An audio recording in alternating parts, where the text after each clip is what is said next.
السلام ورحمة الله وبركاته. إن الحمد لله نحمده ونستعينه ونستغفره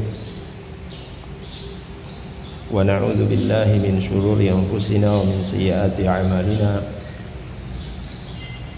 من يهده الله فلا مضل له ومن يضلل فلا هادي له أشهد أن لا إله إلا الله وحده لا شريك له وأشهد أن محمدا عبده ورسوله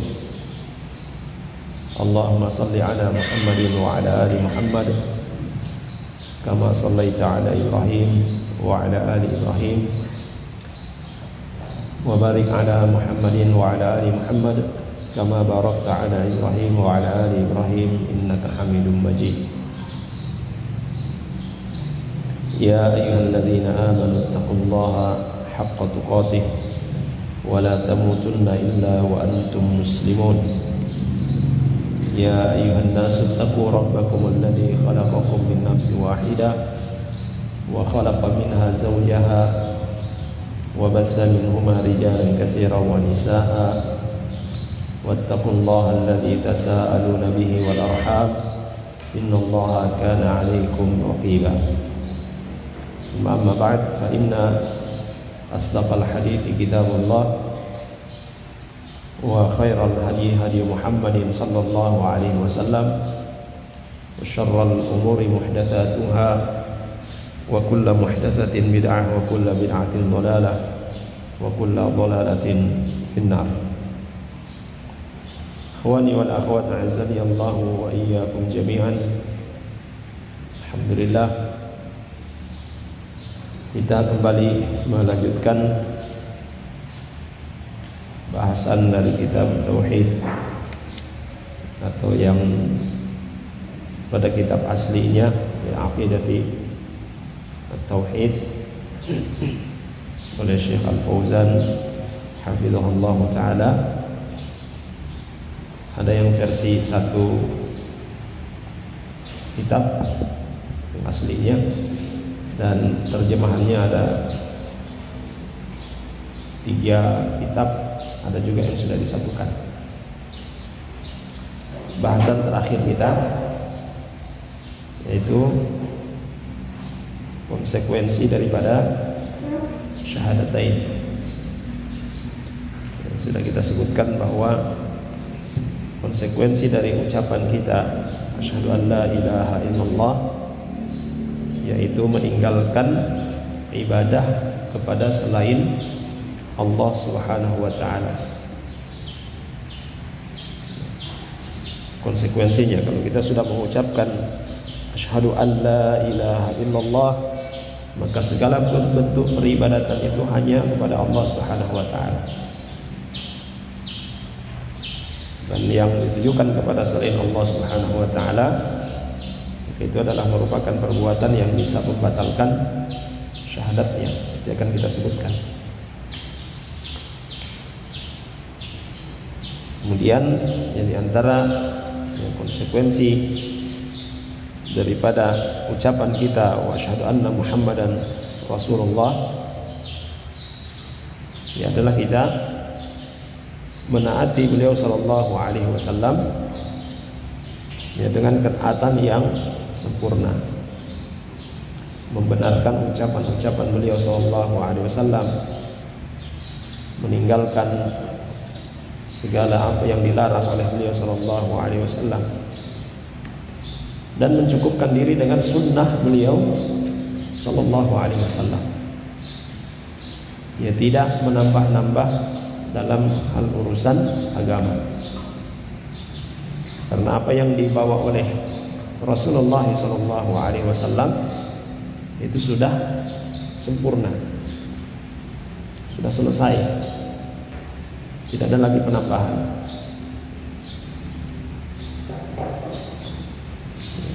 Sebagaimana yang dikatakan oleh salah seorang sahabat Nabi sallallahu alaihi wasallam yang mulia, ittabi'u wa la tabtadi'u faqad kufitum. Mengikutlah kalian dan jangan berkreasi, jangan membuat-buat hal yang baru. Jangan berbuat bid'ah. karena sudah dicukupkan bagi kalian. Ya, syariat Islam ini sudah cukup bagi kalian. Maka sejatinya kita dalam beragama tinggal copy paste saja. Ya, dalam beragama kita tinggal copy paste. Ada dalilnya dikerjakan oleh para sahabat Nabi SAW, kita amalkan. Ini dalam urusan beragama. Ya, kalau tidak ada dalilnya, tidak ada contoh dari para sahabat Nabi SAW, maka tidak perlu kita melakukannya. Karena itu bisa jatuh pada perkara yang bid'ah. Ikhwas sekalian yang dirahmati oleh Allah Subhanahu wa taala. Ya, kemudian pembahasan selanjutnya yaitu perkara-perkara yang membatalkan syahadatain. Ya. Kalau kita perhatikan rukun Islam, ya, rukun Islam yang pertama mengucapkan 2 kalimat syahadat, kemudian salat, kemudian zakat, kemudian puasa, kemudian haji. Salat, zakat, puasa dan haji, ya, ini sudah sangat ma'ruf di kalangan masyarakat, ada pembatalnya. Ya, ada hal-hal yang membatalkan salat, ada hal-hal yang membatalkan puasa, ada hal-hal yang membatalkan zakat, membatalkan haji. Tetapi perkara yang berkaitan dengan pembatal-pembatal syahadatain, ya, yang membatalkan syahadat seorang, ini belum begitu dipahami, belum begitu diketahui oleh kebanyakan masyarakat kita. Ya, sehingga tidak sedikit yang kita dapati melakukan perbuatan-perbuatan yang itu sangat berbahaya bagi keimanannya. Ya, itu membatalkan. Dan pembatal syahadatain ini ada yang berupa perbuatan, ya, perkataan, dan juga i'tiqad, ya, keyakinan. Jangan kita mengira bahwa pembatal syahadatain ini karena syahadat itu adalah, ya, berkaitan dengan masalah akidah, ya, lalu kemudian tidak akan batal keislaman seorang dengan ucapan. Nah, ucapan-ucapan kekufuran yang sudah jelas itu adalah kekufuran, ya, itu membatalkan keislaman seorang. Ya, demikian juga perbuatan-perbuatan, sekalipun dia tidak meyakini, ya, tapi kalau dia mengerjakannya dengan sengaja dia kerjakan, itu bisa membatalkan, ya, keislamannya. Nah, hal-hal yang membatalkan keislaman, ya, ini disebutkan oleh beliau hafizahullah taala, ada 10, ya. Ada dari kalangan para ulama kaum muslimin yang menyebutkan, ya, pembatal keislaman itu sampai 400-an perkara. Ini pembatal keislaman. Nah, ini disebutkan di sini oleh beliau, ya, hafizahullah taala, ada 10. Ya, kalau dikecilkan lagi itu ada 3 secara garis besar, ya, pembatal keislaman: syirkul akbar, kufrul akbar, dan nifaqu al-akbar. Ya. Nah, nanti perbuatan-perbuatan yang masuk dalam kufur akbar itu seperti apa telah dijelaskan oleh para ulama. Syirkul akbar, kufrul akbar, termasuk nifaq al-akbar. Ikhwas sekalian dan akhwat yang dirahmati oleh Allah Subhanahu wa taala. Ya.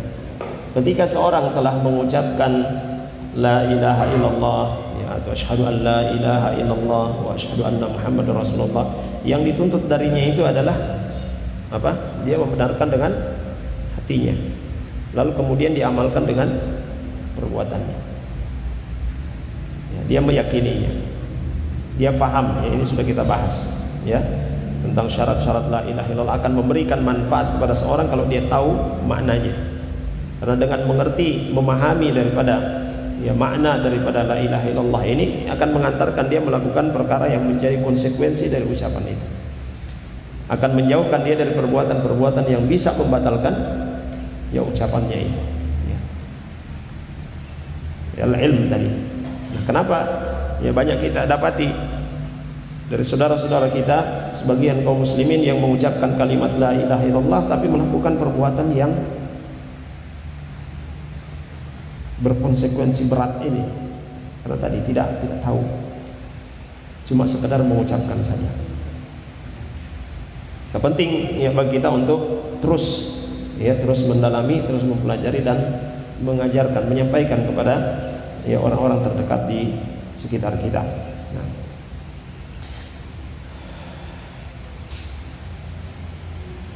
Nah, yang pertama disebutkan oleh beliau hafizahullah taala yang membatalkan ya keislaman, membatalkan kalimat syahadatain adalah syirik dalam beribadah kepada Allah Subhanahu wa taala.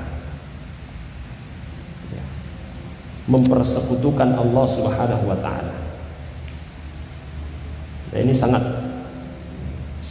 berbahaya, kezaliman yang paling besar. Inna syirka la zulmun azim. Sungguhnya kesyirikan itu adalah kezaliman yang paling besar. Kenapa dia dikategorikan sebagai kezaliman? Apa artinya zalim?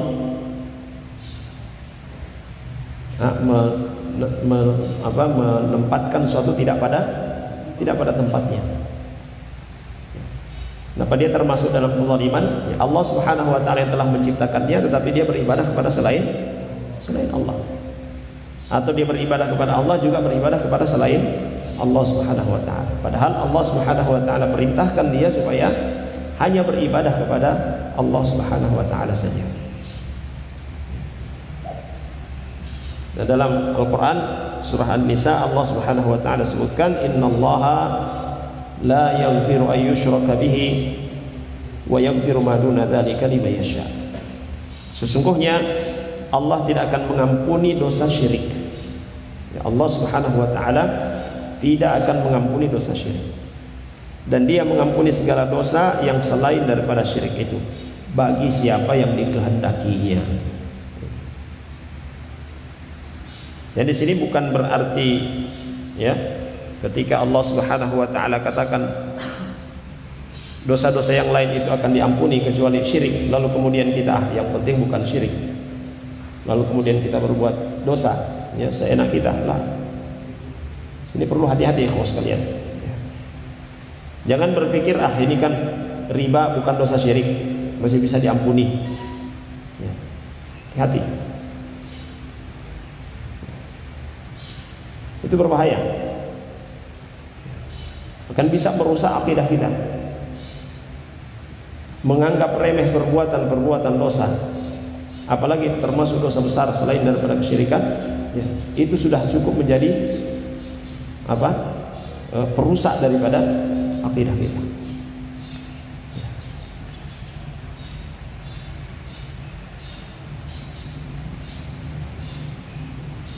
Sebahagian orang ketika melakukan ya perbuatan-perbuatan selain daripada syirik ini,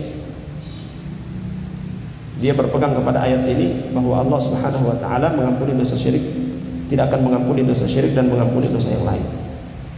Juga berpegang kepada satu hadis Nabi sallallahu alaihi wasallam ya, yang mana Nabi sallallahu alaihi wasallam berpesan kepada Mu'adz ya bin Jabal radhiyallahu anhu ya,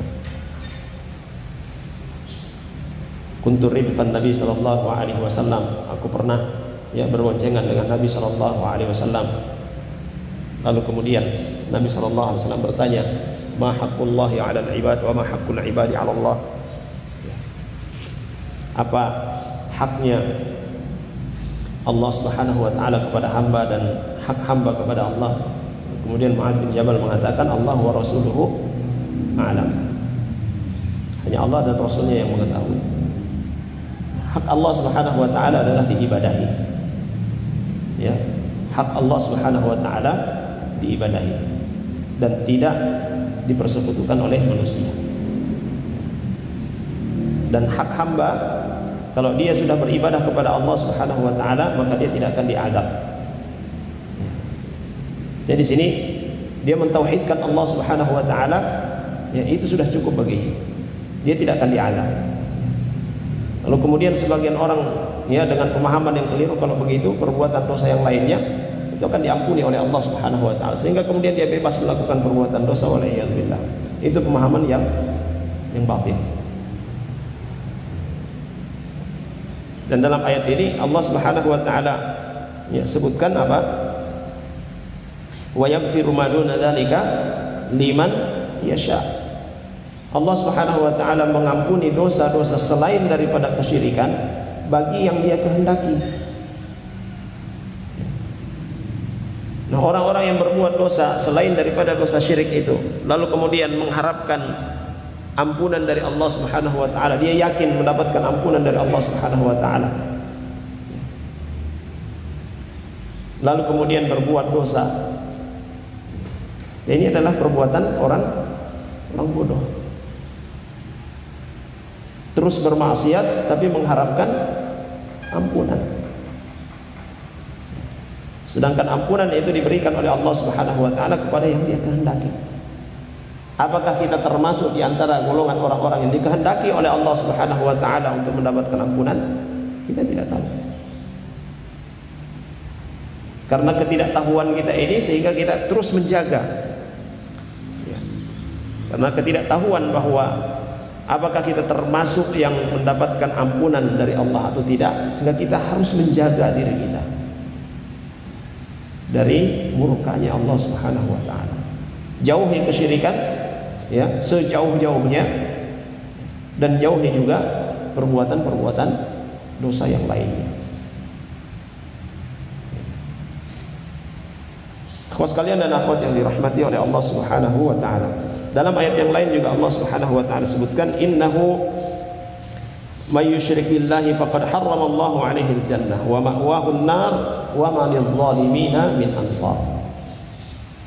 Ya, sungguhnya orang yang mempersekutukan sesuatu dengan Allah Subhanahu wa taala, ya mengambil tandingan bagi Allah Subhanahu wa taala, maka pasti Allah mengharamkan kepadanya surga. Ya pasti Allah mengharamkan kepadanya surga, dan tempatnya ialah neraka. Tidak ada bagi orang-orang zalim itu seorang penolong pun.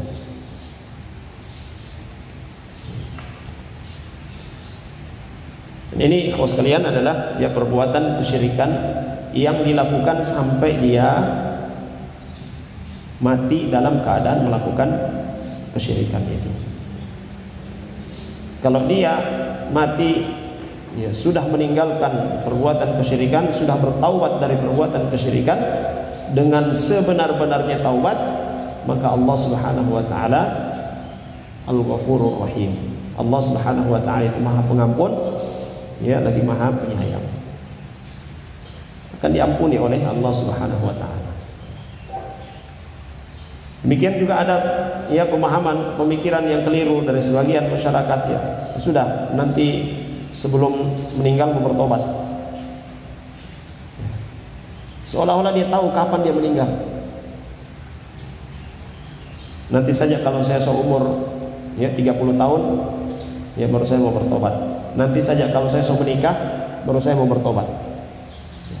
Belum tahu kapan dia mau menikah, baru kemudian melakukan perbuatan-perbuatan ya kesyirikan dan perbuatan-perbuatan dosa yang lainnya.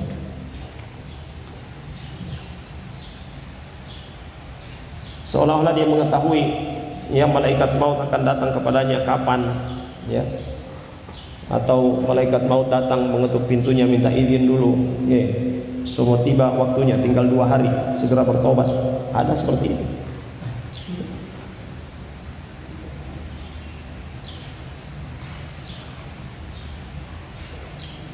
Dan ini termasuk ya hal seperti ini termasuk dalam perkara yang disebutkan oleh Ibrahim bin Adham ya rahimahullahu taala, di antara perkara yang menyebabkan doa kita tidak diijabah oleh Allah Subhanahu wa taala, ya kita mengetahui ya kematian itu pasti datang tapi kita tidak bersiap untuknya. bersiap menghadapi kematian itu dengan ketakwaan, ya, dengan ketaatan kepada Allah Subhanahu wa taala. Nah, termasuk dalam kesyirikan ini, kaum sekalian, ya, yang disebutkan oleh beliau di sini adalah menyembelih karena selain Allah. Ya, menyembelih ya karena selain Allah. Nah, ini masih kita dapati di masyarakat kita. Ya, di saat mau bangun rumah, sembelih kambing dulu di lubang lubang pondasi, ya. Sebelum bangun ya sembelih dulu kambing situ. Supaya apa? Supaya kuat pondasinya, supaya orang yang tinggal dalam rumah itu ya, aman. Lalu kemudian dagingnya dibagikan saja. Nah, seperti itu kalau diperuntukkan kepada selain Allah Subhanahu wa taala, kita tahu dengan pasti itu, maka tidak boleh memakan dagingnya. Karena itu sembelihan kepada selain Allah Subhanahu wa taala. Haram hukum makannya. Termasuk ya yang sering sudah ramai dilakukan kalau mau bangun jembatan, potong kerbau dulu. Ini bagian dari ya perbuatan-perbuatan yang menyelisihi akidah Islam. Memulai pembangunan jalan, ya sembelih apa, ya kambing kah, ayam kah, diperuntukkan kepada jin-jin, ya, kepada selain Allah Subhanahu wa taala. Persoalan menyembelih ini tidak dilihat pada ya objek yang disembelih, kaum sekalian. Tidak melihat kambing, sapi, ayam atau apa, lalat sekalipun. Dia sembelih atau dia matikan lalat itu sebagai bentuk persembahan kepada selain Allah Subhanahu wa taala, maka itu adalah syirkul akbar. Ya. Sebagaimana yang disebutkan dalam riwayat dari Nabi sallallahu alaihi wasallam, beliau mengabarkan, ya, ada dua orang yang melewati satu tempat, ya, di mana tempat itu dijaga oleh ya al-gojo. Ya, tidak boleh ada yang lewat kecuali mempersembahkan sesuatu kepada ya sembahan mereka, kepada Tuhan mereka. Nah, lewatlah dua orang, ya, lewat dua orang kemudian dipaksa, ya, silakan ya berkurban, ya menyembelih ya untuk Tuhan kita, ya, Tuhannya Al-Gojo ini. Maka kemudian dia menolak, tidak. Silakan berkorban, tidak bisa, saya tidak bisa ya berkorban kecuali kepada Allah Subhanahu wa taala. Maka dipenggal. Lalu kemudian yang satu silakan berkorban, tidak bisa. Kenapa? Tidak punya apa-apa. Berkorban dengan apa saja. Tangkap lalat, ditangkap lalat dia berkorban. Dan Nabi sallallahu alaihi wasallam sebutkan yang satu ya dia ya selamat, ya, dari sisi dunia dia mati, tetapi matinya dalam ketauhidan, selamat di akhirat. Ya, sedangkan yang satu dari sisi duniawi dia selamat, tetapi dia tidak akan selamat di akhirat. Waliyadzubillah. Jadi bentuk persembahan ini, kawan sekalian, bentuk persembahan ini bukan dilihat daripada ya, objeknya itu, apa yang disembelih itu, bukan, tapi dari niat. Untuk siapa dia mengerjakan itu?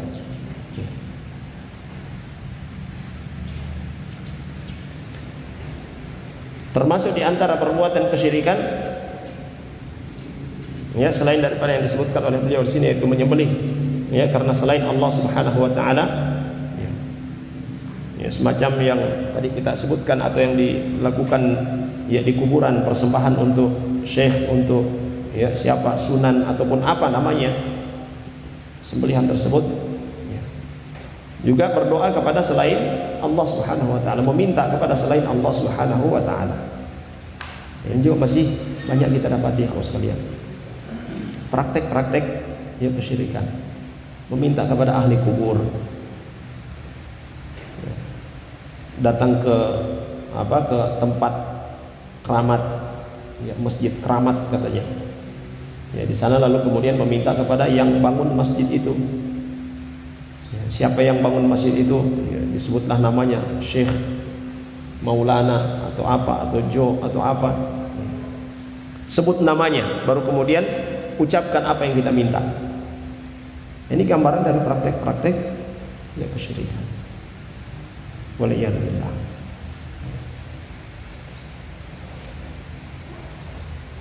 Dan masih banyak, ya, masih banyak contoh-contoh, ya, perbuatan-perbuatan kesyirikan yang ya, dilakukan oleh sebagian daripada kaum muslimin di negeri ini.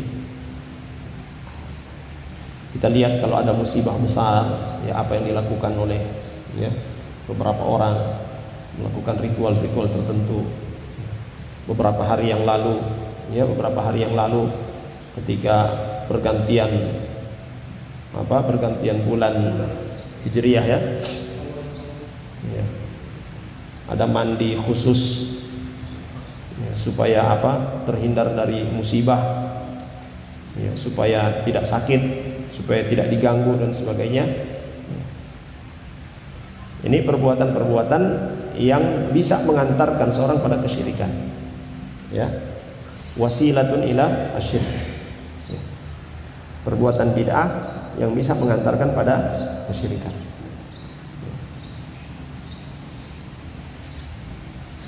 Termasuk dalam perbuatan-perbuatan kesyirikan, ya, walaupun itu adalah syirik kecil, tetapi dia adalah dosa besar, bersumpah dengan selain Allah. Rasulullah SAW telah menyebutkan, barang siapa yang hendak bersumpah, maka bersumpahlah dengan nama Allah Subhanahu wa Ta'ala, atau tidak, diam saja, jangan bersumpah. Ya, bersumpah dengan kemuliaan si fulan. Yang ajaibnya bersumpah dengan cahaya, bersumpah dengan lampu, ya, ada begitu.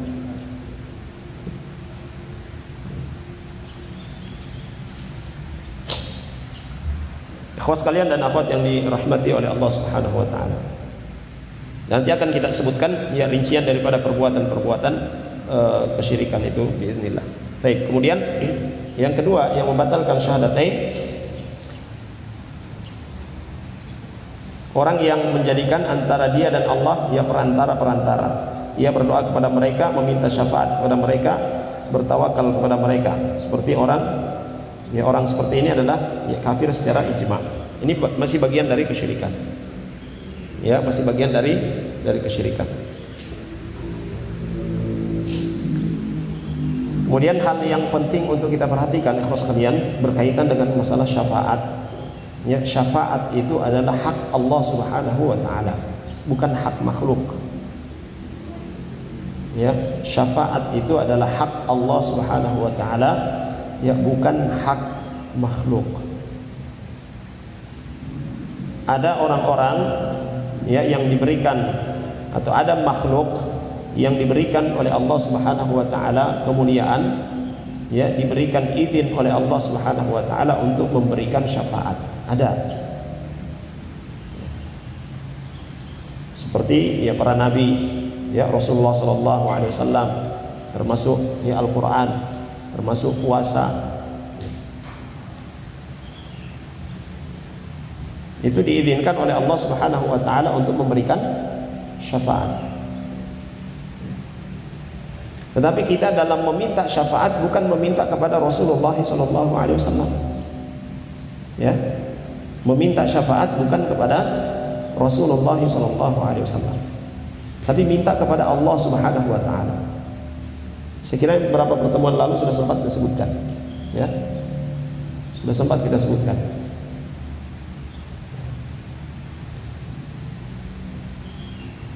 Bahwa ya syafaat itu adalah haknya Allah Subhanahu wa Ta'ala dan kita minta kepadanya, bukan kepada Rasulullah sallallahu alaihi wasallam. Kapan kita minta syafaat itu kepada Rasulullah sallallahu alaihi wasallam? Kalau sudah bertemu dengan Rasulullah sallallahu alaihi wasallam. Bertemu dengan beliau, datang kepada beliau meminta ya syafaatnya. Kalau kita termasuk orang yang diridhoi oleh Allah Subhanahu wa Ta'ala mendapatkan syafaatnya Rasulullah sallallahu alaihi wasallam. Kalau tidak diridhoi tidak akan diberikan. Maka dalam syafaat itu ada dua hal yang perlu diperhatikan. Pertama, pemberi syafaat ini mendapatkan izin dari Allah Subhanahu wa Ta'ala, ya. Pemberi syafaat itu mendapatkan izin dari Allah Subhanahu wa taala. Ya, di antara ya yang mendapatkan izin dari Allah Subhanahu wa taala adalah para nabi dan rasul, hufadzul Quran, ya kemudian ya asyuhada, ya orang-orang yang syahid di medan jihad. Ya. Yang kedua yang kita perhatikan dalam masalah syafaat ini adalah apa? Keridhaan dari Allah Subhanahu wa taala terhadap orang yang akan diberikan syafaat. Maka syafaat ini adalah untuk umat Muhammad sallallahu alaihi wasallam yang berdosa. Ya. Syafaat ini ya untuk umat Muhammad sallallahu alaihi wasallam, untuk hamba-hamba Allah Subhanahu wa taala yang berdosa. Karena syafaat ini ya dari Rasulullah sallallahu alaihi wasallam misalnya, ya berarti Nabi sallallahu alaihi wasallam meminta kepada Allah Subhanahu wa taala agar supaya kesalahan dosa kita itu diampuni oleh Allah Subhanahu wa taala. Syafaat ini tidak dikhususkan kepada orang-orang yang bertakwa, ya. Tidak dikhususkan kepada orang-orang yang bertakwa, tapi kepada umat Muhammad sallallahu alaihi wasallam seluruhnya punya peluang, ya punya peluang mendapatkan syafaat dari Rasulullah sallallahu alaihi wasallam. Dengan catatan tadi Allah ridha untuk mendapatkan keridhaan Allah Subhanahu wa taala dengan cara bertakwa kepadanya, ya, beriman kepadanya, mengikuti sunnah-sunnah Rasulullah sallallahu alaihi wasallam. Di sini beliau sebutkan bahwa orang yang meminta syafaat kepada selain Allah Subhanahu wa taala, bertawakal kepada selain Allah Subhanahu wa taala, ya, berdoa meminta kepada selain Allah Subhanahu wa taala, dan ini termasuk perbuatan kesyirikan, secara ijma'. Secara ijma' itu adalah perbuatan kekufuran. Kemudian yang ketiga, termasuk pembatal syahadatain, pembatal keislaman, orang yang tidak mengkafirkan orang-orang musyrik. Ya, orang yang tidak mengkafirkan orang-orang musyrik, tidak mengkafirkan orang-orang kafir. Ya, orang yang masih ragu dengan kekufuran mereka, ragu dengan kekufuran orang-orang kafir, ragu dengan kekufuran orang-orang musyrik, membenarkan ya madhab-madhab mereka, ya pemikiran-pemikiran kufur mereka. Dan sempat ya beberapa waktu belakangan ini ya ada protes, jangan sembarang mengatakan kafir, kalau bisa jangan pakai kata kafir karena itu intoleran. Ya, kata kafir itu kata mereka intoleran, tidak memiliki rasa toleransi. Subhanallah. Ya, orang-orang dari luar Islam menggunakan orang-orang ya yang katanya Islam, cendekiawan Muslim, untuk mengelabui syariat Allah Subhanahu wa taala. Kata kafir itu ada dalam Al-Qur'an, bahkan nama satu surah Al-Kafirun. Qul ya ayyuhal kafirun. Katakanlah wahai orang-orang kafir. Lalu kemudian muncul orang-orang yang katanya dia adalah tokoh, ya tokoh di sini, kaum muslimin, cendekiawan Muslim, menganjurkan supaya tidak menggunakan kata kafir karena itu masuk dalam kategori intoleran. Ketika orang kafir yang kita hukumi kafir sesuai dengan apa yang disematkan oleh Al-Quran ataupun hadis Nabi Sallallahu Alaihi Wasallam, mereka juga mengatakan apa? Yang menghukumi itu Allah, bukan kamu. Jadi tidak boleh kamu katakan dia itu kafir. Loh, betul bahwa yang menghukumi itu adalah Allah Subhanahu wa taala. Hukum itu sudah diturunkan oleh Allah Subhanahu wa taala, ciri-cirinya, kriteria orang-orang kafir itu sudah dijelaskan oleh Allah Subhanahu wa taala. Dengan dia tidak memeluk Islam, tidak beragama Islam, maka itu sudah jelas dia adalah kafir. Lantas kita mau sebut apa?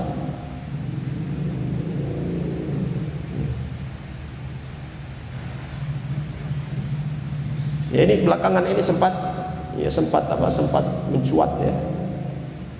Bahkan dikategorikan kalau ada penceramah, ada khatib ya yang berbicara di depan umum menggunakan kata kafir, itu salah satu indikator bahwa dia orang intoleran.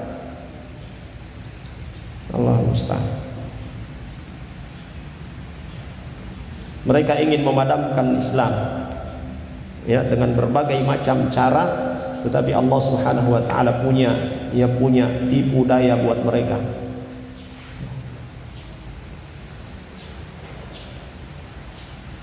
Dan ini banyak kita dapati juga di kampus-kampus.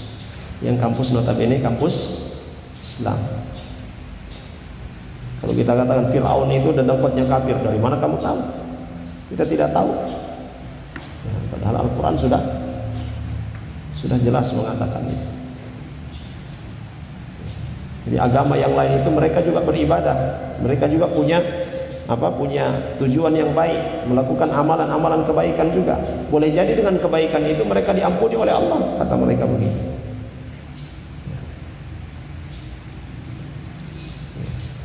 Padahal syarat seorang itu mendapatkan balasan kebaikan dari Allah Subhanahu wa taala kalau dia beriman.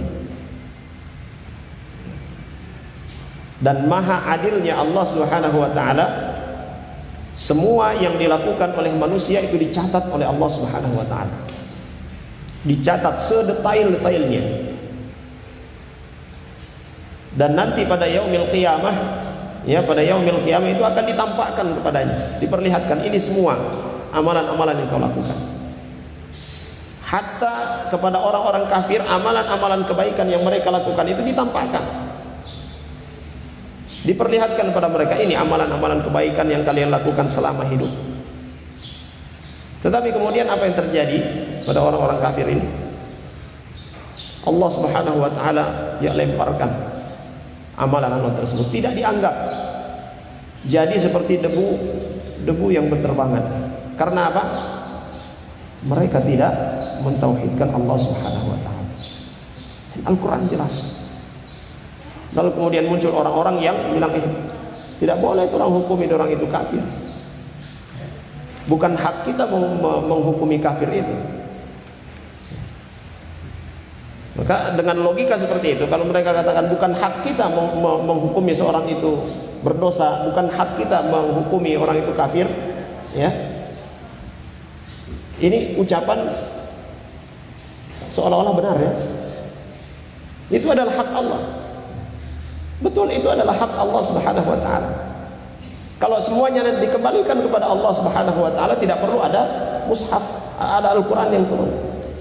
Allah menurunkan Al-Quran untuk menjelaskan kepada kita mana kriteria orang-orang yang bertakwa, orang-orang yang beriman, mana kriteria orang-orang yang kafir, orang-orang musyrikun. Dari situlah kemudian kita menyebutkan atau menghukumi setiap perbuatan yang dilakukan oleh manusia. Maka apa yang kita tetapkan kepada orang-orang yang tidak beriman kepada Allah Subhanahu wa taala dengan sebutan kafir, itu adalah hukum Allah Subhanahu wa taala, bukan hukum dari kita. Dan ya penting juga bagi kita untuk berhati-hati dengan ucapan-ucapan orang-orang yang kita tahu bahwa mereka itu adalah orang-orang yang berusaha untuk memadamkan syariat Allah Subhanahu wa taala. Mereka banyak bermain kata-kata. Banyak bermain kata-kata. Tapi sebenarnya kalau kita cermati apa yang mereka ucapkan itu sangat lemah. Akhwas sekalian dan akhwat yang dirahmati oleh Allah Subhanahu wa taala. Termasuk di sini beliau sebutkan meragukan kekufuran orang-orang kafir, itu sudah keluar dari Islam, membatalkan keislaman seorang, waliyadzubillah.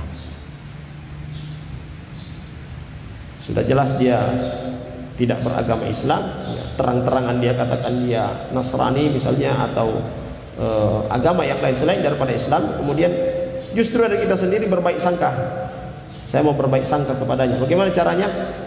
Saya tidak mau katakan dia kafir, saya masih ragu kalau dia itu kafir. Padahal dia sendiri sudah katakan dia bukan muslim.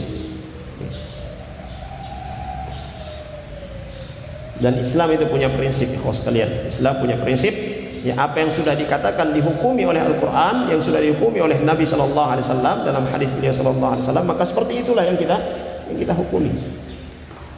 Tidak ada keraguan dalamnya. Semuanya sudah jelas. Kemudian yang keempat, orang yang meyakini bahwa selain petunjuk Nabi SAW lebih sempurna dari petunjuk beliau, atau hukum yang lain lebih baik dari hukum beliau, ya seperti orang-orang yang mengutamakan hukum para tagut ya di atas hukum Rasulullah SAW, mengutamakan hukum atau perundang-undangan manusia di atas hukum Islam, maka dia kafir. Sebagaimana ada yang mengatakan bahwa ayat-ayat konstitusi itu lebih mulia, lebih tinggi derajatnya daripada ayat-ayat Al-Quran. Allah musta'an. Itu ucapan kekufuran, dan mengucapkan seperti itu kafir.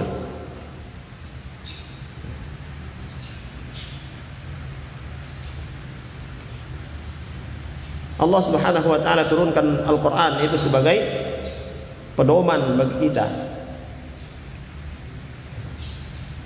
untuk menjalani kehidupan di dunia. Dalam urusan-urusan kecil saja itu sudah diatur dalam syariat Allah Subhanahu wa taala, apalagi dalam urusan bernegara. Dan carut marut yang terjadi di suatu negeri, ya, itu tidak terlepas dari bagaimana mereka menerapkan hukum Allah di negeri itu.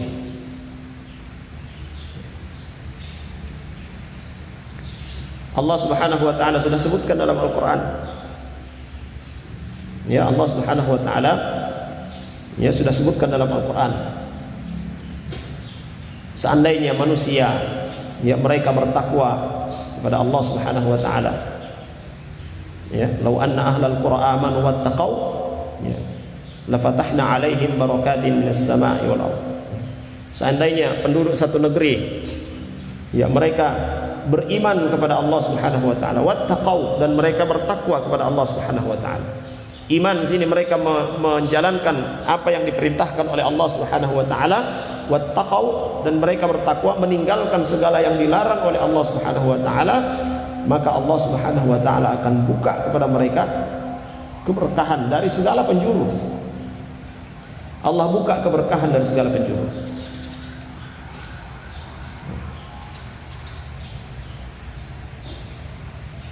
Ikhwas sekalian dan akhwat yang dirahmati oleh Allah Subhanahu wa taala, sekalipun satu negeri itu banyak hasil alamnya ya melimpah, tapi kalau tidak berkah ya maka ya kerusakan-kerusakan yang terlihat. Satu negeri yang berkah ya walaupun gersang ya tidak banyak hasil alamnya ya, tapi karena mereka beriman, mereka bertakwa kepada Allah Subhanahu wa taala, maka penduduknya apa? Aman, tentram, dipenuhi oleh Allah Subhanahu wa taala segala kebutuhan mereka. Ini karena keberkahan. Dan keberkahan itu datang dari keimanan kita dan ketakwaan kita kepada Allah Subhanahu wa taala. Ikhwas sekalian dan akhwat yang dimuliakan oleh Allah Subhanahu wa taala. Dan ketika kita berbicara tentang hukum Allah Subhanahu wa taala, tentang penerapan hukum Islam, seringkali kita langsung terfokus pada hukum Islam yang diterapkan secara kelembagaan. Ya, hukum Islam yang diterapkan ya dalam skop negara. Ini yang sering ya, yang sudah umum ya. Ketika dikatakan ya berhukum dengan hukum Allah Subhanahu wa taala, langsung yang ada dalam benak kita ya menerapkan hukum potong tangan, ya, hukum qisas, hukum yang diterapkan oleh lembaga. Lalu kemudian kita bersuara lantang tentang itu, sementara hukum Allah Subhanahu wa taala yang berkaitan dengan kehidupan individu, kehidupan dalam rumah tangga, ini tidak atau kurang mendapatkan perhatian.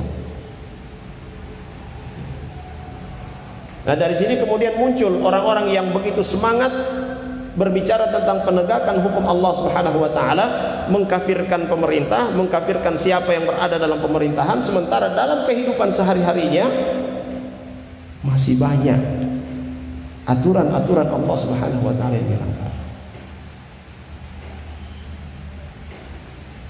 Ini kan sering saya bahasakan, yang mengharapkan baiknya satu atap rumah, tetapi pondasi dan tiang-tiangnya dia tidak perhatikan.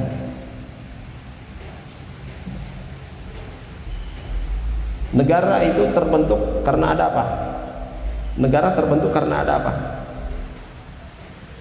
Kira-kira kalau tidak ada masyarakatnya, ada negara? Ya, ada. Ada negara karena ada warganya, ada masyarakatnya. Nah, bagaimana membentuk negara Islam? Bagaimana membentuk negara yang berhukum dengan syariat Islam? Kalau orang-orang yang menempati negara itu justru jauh daripada syariat Islam.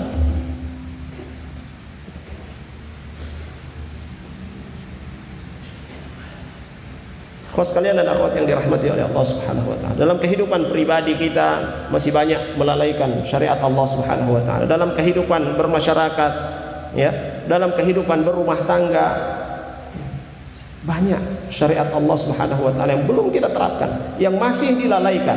Tapi kalau berbicara tentang hukum penerapan syariat Islam secara kenegaraan, subhanallah, tidak heran dari mereka keluar apa? Ini pemimpin togut dan sebagainya.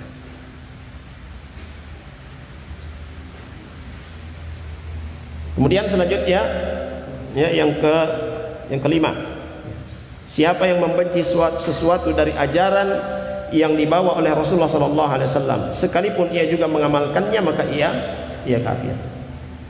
Membenci syariat Allah Subhanahu wa taala, membenci sunnah Nabi SAW, sekalipun dia mengamalkannya, tapi ada kebencian dalam hatinya tentang apa yang diamalkan itu, ya, maka itu masuk dalam pembatal keislaman, waliyadzubillah. Maka saya ingatkan kepada kita semua, khususnya kepada para ummahat, ya, apa yang sudah disyariatkan oleh Allah Subhanahu wa taala, sudah dibolehkan oleh Allah Subhanahu wa taala, jangan dibenci. Kalau belum siap, oke, tidak jadi masalah. Saya tidak membenci, tapi saya belum siap, belum mampu saya untuk menjalankan. Nah, suami jangan paksa. Ya, suami jangan memaksa. Yang jomblo paham ya? Yang jomblo sudah paham ya?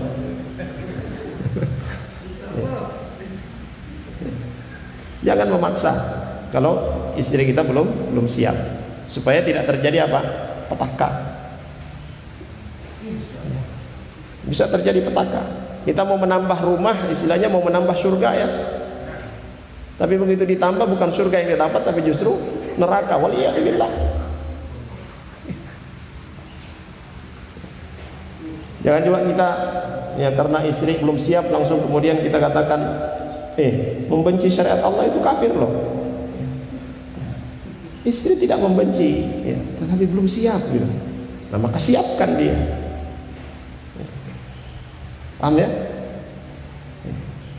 Membenci sunnah Nabi SAW, mengharamkan sesuatu yang dihalalkan oleh Allah Subhanahu wa taala, ya, menghalalkan sesuatu yang diharamkan oleh Allah Subhanahu wa taala. Ya, ini bagian dari perkara-perkara yang mengeluarkan dari Islam.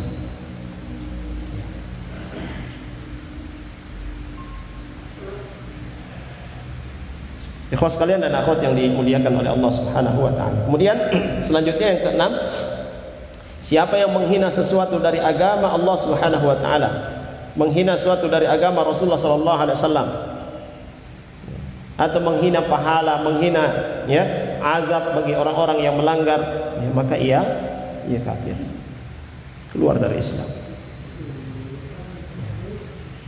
Dia melihat ada laki-laki yang berjanggut, ya, dia pegang-pegang tapi dengan nada hinaan.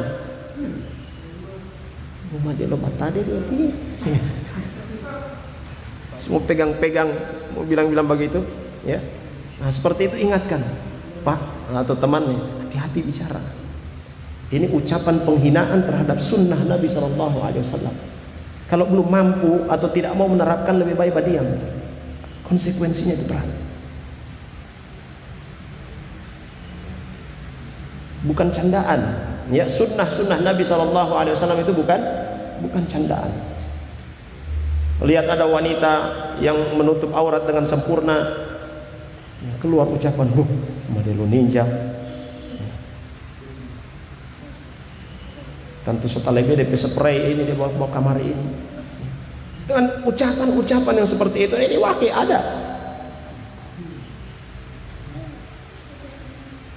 Termasuk dalam bagian menghinakan syariat Rasulullah SAW, menyematkan kata ekstremis, ya, menyematkan kata ekstremis kepada orang-orang yang mengamalkan sunnah Rasulullah SAW. Karena secara tidak langsung, ketika sunnah Rasulullah SAW diamalkan lalu kemudian dihukumi, inilah orang-orang ekstrim, dia menuduh Nabi SAW itu sebagai orang yang ekstrim. Ini ikhwas sekalian, ya, kita tolong saudara-saudara kita apabila ada kita dapati seperti, ingatkan, akhi, ukhti, ucapan antum ini berbahaya bagi antum.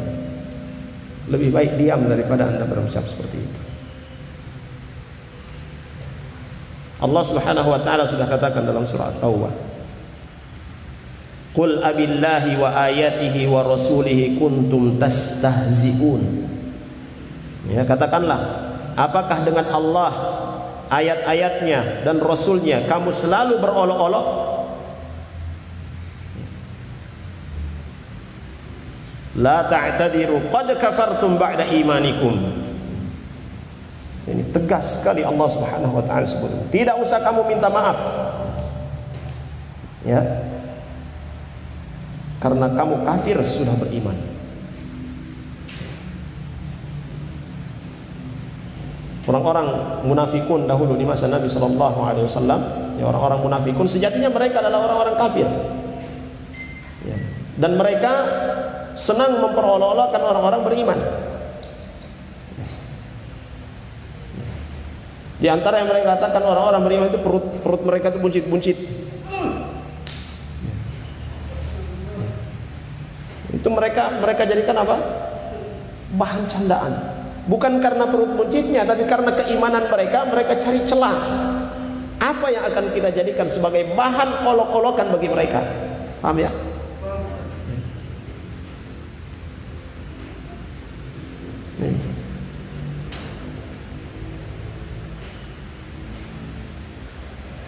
Dan konsekuensinya berat yang seperti itu. Maka ingatkan kepada teman-teman kita, saudara-saudara kita yang kita dengar mengucapkan ucapan-ucapan yang bernada hinaan, ya, bernada mengolok-olok syariat Allah Subhanahu wa taala dan Rasulnya, ingatkan, akhi, lebih baik antum diam. Konsekuensinya berat. Dan doakan semoga antum mendapatkan taufik. Semoga antum mendapatkan hidayah dari Allah Subhanahu wa taala. Nah, ini kufur dengan ucapan. Kufur dengan ucapan. Ini termasuk yang mengolok-olokkan ayat-ayat Allah Subhanahu wa taala. Yang mempleset-plesetkan ayat, waliyadzubillah. Selanjutnya yang ke-7 yang membatalkan syahadatain adalah sihir.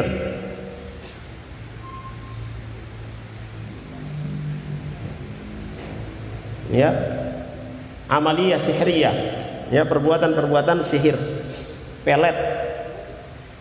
Ya, dia datang ke dukun atau melakukan satu amalan, tujuannya supaya apa? Supaya akhwat itu suka sama dia, atau supaya si ikhwah ini nikahi dia, atau supaya ya rumah tangga mereka itu bubar dan nanti saya yang masuk. Dia tidak senang seorang akhwat dinikahi oleh seorang ikhwah, akhirnya kemudian dia pelet supaya dalam rumah tangganya itu selalu apa? Selalu bertengkar, tidak ada kedamaian, akhirnya apa? Cerai. Kesempatan masuk. Maka yang melakukan ini kafir. Dan ini juga sebagai peringatan kepada kita bahwasanya dalam dunia persihiran itu ada, ya, dalam dunia persihiran ya mempersatukan dua hati yang mereka sebenarnya tidak ada saling kecenderungan, ya, disatukan dengan cara apa? Sihir. Yang memisahkan dua hati yang saling mencintai, ya, itu dengan apa? Dengan sihir. Itu bisa terjadi. Maka ya kita yang sudah berkeluarga, ya, kita perhatikan ketaatan kita kepada Allah Subhanahu wa taala ini akan sangat berpengaruh. Menghidupkan sunnah Nabi sallallahu alaihi wasallam di dalam rumah kita ini akan sangat berpengaruh. Dari menangkal apa? Ya, sihir. Kita hidupkan apa? Doa, zikir pagi dan petang di dalam rumah. Ya. Suami istri, anak-anak. Ya, kita dalam rumah membaca Al-Qur'an, ya, setiap pagi, ya, dan setiap sore. Minimal sehari sekali kita membaca Al-Qur'an. Di dalam rumah kita baca surah Al-Baqarah. Ya. Kalau malas mau baca, mau kasih khatam, sudah surah Al-Baqarah saja dibolak-balik terus. Surah Al-Baqarah, surah Al-Imran. Selesai balik lagi.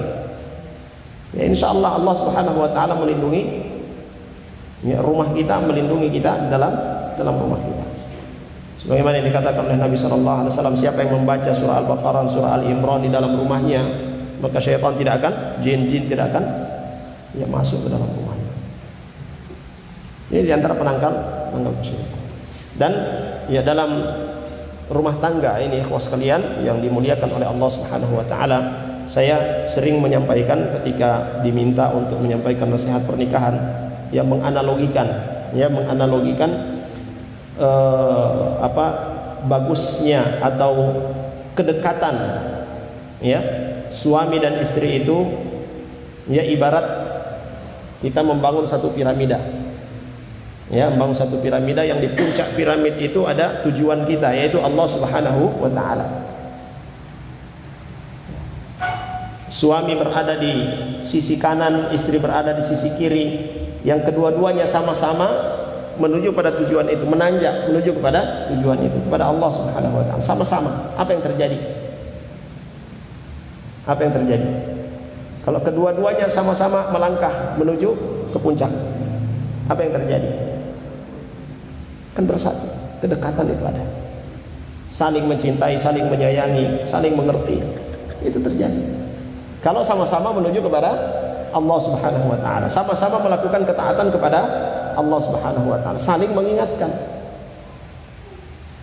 masalah sholat, ya, saling mengingatkan, menutup aurat, ya. Dan para suami, tanggung jawab para suami, ya, ketika istri keluar dari rumah lalu kemudian dia biarkan mengumbar aurat, ini bisa menyeretnya ke dalam neraka waliyadzubillah.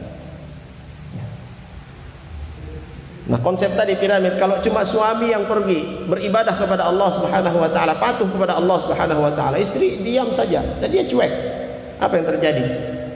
Jarak yang terjadi. Sering bentrok, sering bermasalah. Atau sebaliknya, istri yang dia menuju kepada Allah Subhanahu wa taala, melakukan hal-hal yang diridhai oleh Allah Subhanahu wa taala, suami tidak peduli, apa yang terjadi? Jarak yang terjadi. Sering bermasalah. Bahkan persoalan-persoalan yang tidak wajar untuk menjadi masalah itu jadi masalah. Maka ketika dalam kehidupan kita, dalam kehidupan rumah tangga, saat terjadi percekcokan berbagai macam hal yang tidak kita sukai terjadi dalam rumah tangga kita, segera masing-masing introspeksi diri. Bagaimana kualitas hubungan saya dengan Allah Subhanahu wa taala? Karena hati manusia itu dalam genggaman Allah Subhanahu wa taala. Hati manusia itu dalam genggaman Allah. Kalau hati kita dekat dengan Allah Subhanahu wa taala, maka Allah Subhanahu wa taala akan pertemukan, ya, akan satukan dengan hati-hati yang juga dekat dengan Allah Subhanahu wa taala.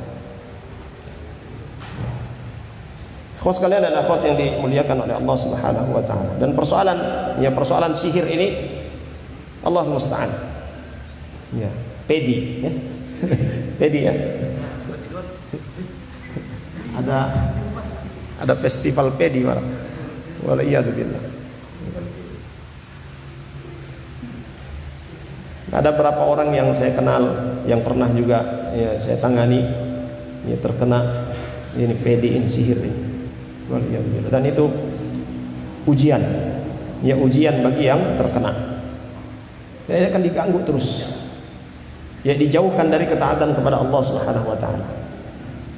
Rasulullah sallallahu alaihi wasallam pun pernah terkena sihir. Ya, dari seorang wanita Yahudi dan itu menunjukkan bahwa beliau sallallahu alaihi wasallam adalah manusia. Apa yang menimpa manusia itu bisa menimpa beliau sallallahu alaihi wasallam. Nah, kita jaga diri kita ya dari keburukan ya tukang-tukang sihir ini. Apabila ada keluarga kita ya yang terindikasi terkena sihir misalnya, ya jangan bawa dia ke tukang sihir lagi. Ya, itu perbuatan kekufuran. Ini masih terjadi di negeri kita, di daerah kita. Kalau orang sesaki puro, oh dia apa istilah langgu. Ya, oh dia langguin. Ya. Mari dibawa sama siapa gitu kan, tukang langgu yang lain. Ya. Itu dia bukan menghilangkan sihirnya, bukan, tapi justru akan menambah.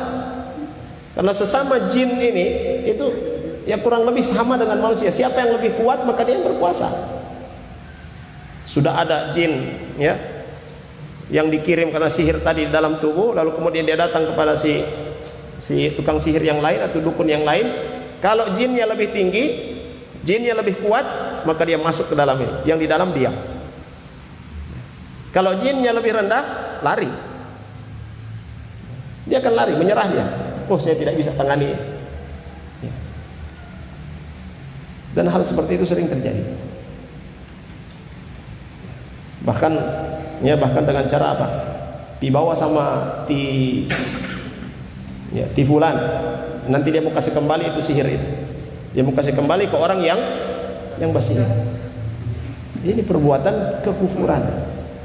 Siapa yang mendatangi tukang sihir, siapa yang mendatangi dukun, ya, maka tidak diterima darinya salatnya selama 40 hari atau 40 kali dia salat. Kalau sudah tidak diterima, apa yang terjadi? Kafir. Siapa yang membenarkan apa yang dikatakan oleh seorang dukun, siapa yang membenarkan apa yang dikatakan oleh seorang tukang sihir, maka dia telah kufur terhadap apa yang diturunkan kepada Muhammad sallallahu alaihi wasallam. Ini bagian dari praktek-praktek sihir. Dia tulis nama seseorang, baru kemudian dia baca-baca, lalu kemudian dia sembur-sembur, sudah dia gulung-gulung, ya, lalu kemudian dia lempar di air misalnya. Dengan tenggelamnya ini maka dia akan kesulitan terus misalnya. Ini bagian dari perbuatan sihir. Bagian dari perbuatan sihir ada minyak sinyong-nyong misalnya, ya. Setiap kali mau keluar, siapa yang melihat dari kalangan wanita maka akan terpikat.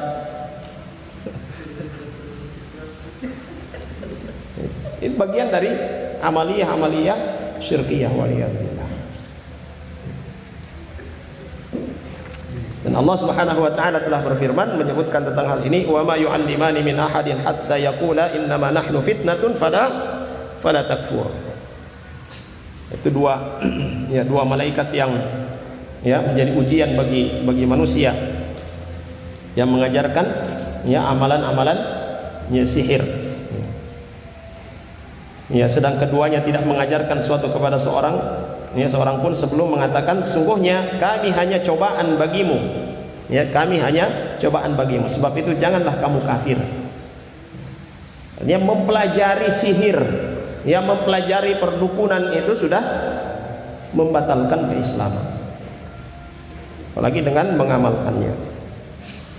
Kemudian yang kedelapan, mendukung kaum musyrikin ya, dan menolong mereka dalam memusuhi umat Islam. Termasuk dalam hal ini bangga dengan kemenangan orang-orang kafir atas orang-orang Islam. Dan ini masuk dalam wala. Ini masuk dalam hukum al-wala wal bara. Allah Subhanahu wa taala sebutkan wa may yatawallahum minkum fa innahu minhum. Innallaha la yahdil qaumadh dhalimin. Barang siapa di antara kamu mengambil mereka menjadi pemimpin, ya,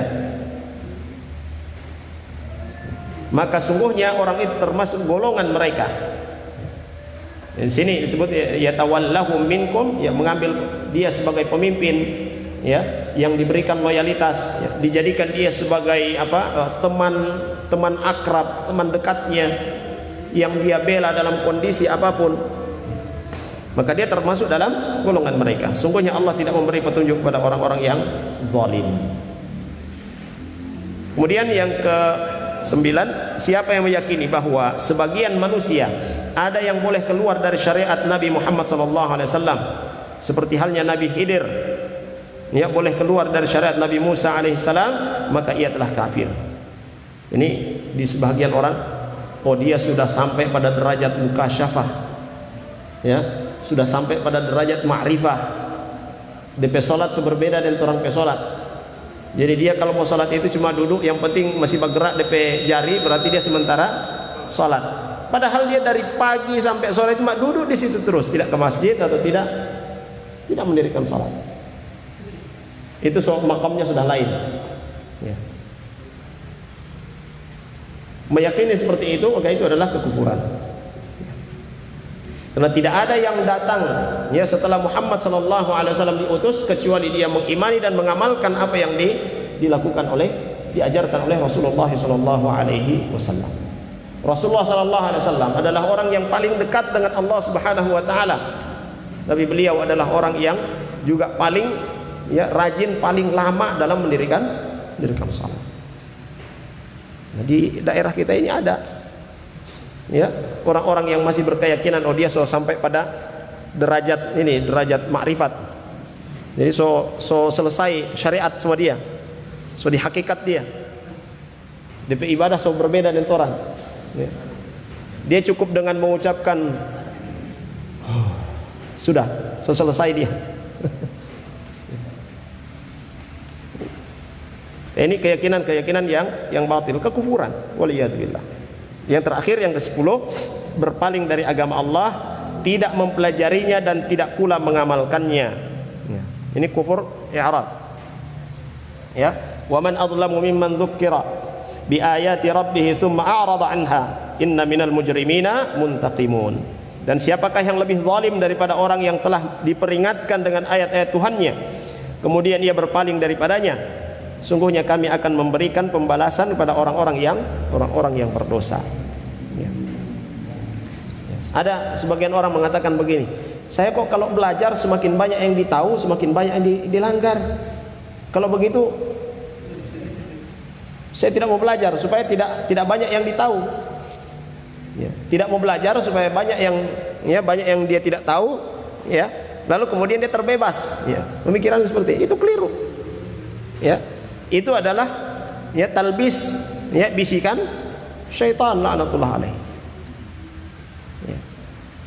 Syariat Allah Subhanahu Wa Taala, sunnah yang dibawa oleh Nabi SAW wajib untuk kita pelajari.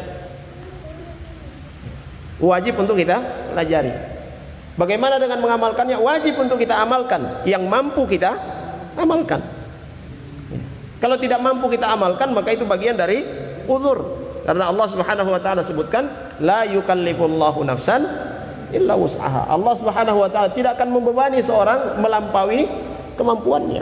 Rasulullah SAW juga menyebutkan, ma amartukum bihi fa'tu minhu mastata'tum. Apa yang aku perintahkan kepada kalian maka datangi, ya, kerjakan perintah itu sesuai dengan kemampuan kalian. Ya. Wa ma nahaitukum anhu fantahu. Kewajiban kita belajar, mempelajari apa yang diajarkan oleh Nabi SAW. Wajib, laki-laki dan perempuan. Sampai kapan kita wajib belajar? Sampai mati. Tidak ada batasnya. Dan belajar, apalagi belajar agama itu tidak dibatasi oleh ruang, ya, tidak dibatasi oleh waktu.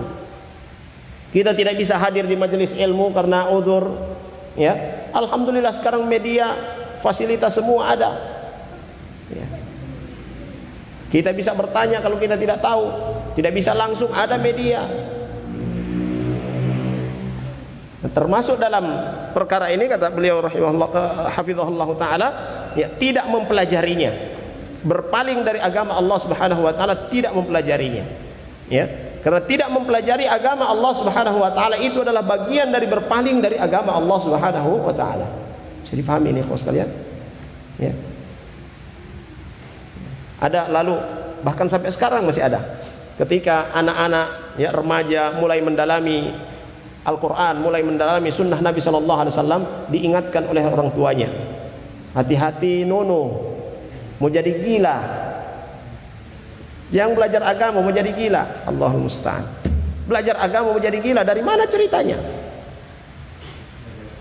Mungkin karena mereka melihat ada orang yang katanya mengamalkan ini, mengamalkan itu, tiba-tiba buka baju di jalan, ya. Karena yang dia pelajari itu bukan sunnah Nabi SAW, sehingga itu yang terjadi. Dan itu termasuk keanehan kalau di kelompok mereka itu, kalau sudah sampai pada derajat itu berjalan di jalan, tinggal pakai celana pendek, ya, dan dia ada amalan-amalan khusus, wah ini sudah wali dia. Subhanallah. Wali apa? Wali majdzub. Ya. Mempelajari sunnah Nabi SAW, mempelajari syariat Allah Subhanahu wa taala dengan cara yang benar dan mengamalkannya dengan cara yang benar, ini akan mendatangkan ketentraman. Menjauhi agama Allah Subhanahu wa taala, ya, meninggalkan aturan-aturan Allah Subhanahu wa taala, meninggalkan perintah-perintah Allah Subhanahu wa taala, ini akan mendatangkan bencana di dalam diri, di dalam rumah tangga, dan di dalam lingkungan kita. Nah, jaminan Allah Subhanahu wa taala tadi sudah kita sebutkan, ya. Suatu penduduk negeri mereka beriman kepada Allah, Allah akan berikan berkah kepada mereka. Redaksinya penduduk negeri, siapa saja yang masuk dalam negeri itu, termasuk dalamnya adalah dalam rumah tangga. Secara individu juga Allah Subhanahu wa taala sebutkan, ya, siapa yang melakukan amalan soleh dari kalangan laki-laki dan perempuan dan dia beriman, maka Allah Subhanahu wa taala akan berikan apa? Kehidupan yang baik baginya di dunia, dan akan diberikan balasan oleh Allah Subhanahu wa taala di akhirat dengan balasan yang baik, lebih dari apa yang dia dapatkan, yang dia kerjakan ketika di dunia.